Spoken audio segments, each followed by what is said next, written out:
నమస్తే.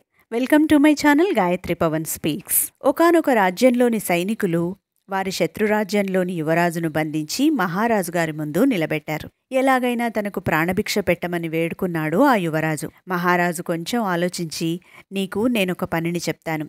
అది కనుక నువ్వు సరిగ్గా చేయగలిగితే నిన్ను ప్రాణాలతో వదిలేస్తాను అన్నాడు.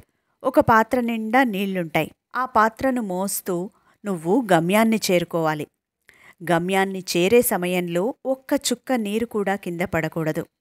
ఒక్క చుక్క నీరు కింద పడ్డా మా భటులు నీ తలను అక్కడే నరికేస్తారు అని చెప్పాడు రాజుగారు. సరే అని ఒప్పుకున్నాడు ఆ యువరాజు.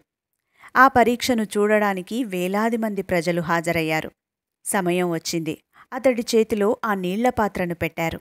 అతడు నడవడం మొదలుపెట్టాడు. ఎవరికైనా సరే శత్రుదేశంలోనూ అభిమానించేవారుంటారు గదా, అలా ఆ యువరాజును అభిమానించేవారు కొందరు అతడు గెలవాలని, గెలుస్తాడని ప్రోత్సహించి అరుస్తున్నారు.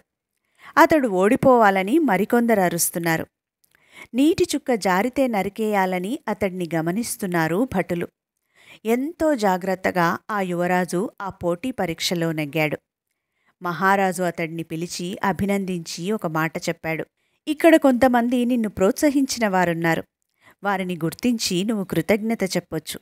అలాగే కొందరు నిన్ను వెక్కిరించి హేళన చేశారు. వారిని కూడా గుర్తించి శిక్షించవచ్చు అన్నాడు. అందుకా యువరాజు, మహారాజా, నేను ఎవ్వరినీ గమనించలేదు. నా చూపు మొత్తం నేను మోస్తున్న నీళ్లపైన, నేను వెళ్లాల్సిన దారిపైనే ఉండింది అన్నాడు.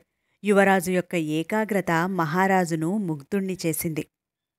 నిజానికి మన జీవితాలలో కూడా ఇలాంటి ఏకాగ్రతనే అవసరం.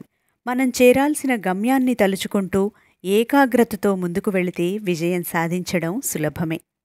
వీడియో నచ్చితే లైక్ చేయండి, షేర్ చేయండి, సబ్స్క్రైబ్ చేయడం మర్చిపోకండి. గాయత్రి పవన్ స్పీక్స్.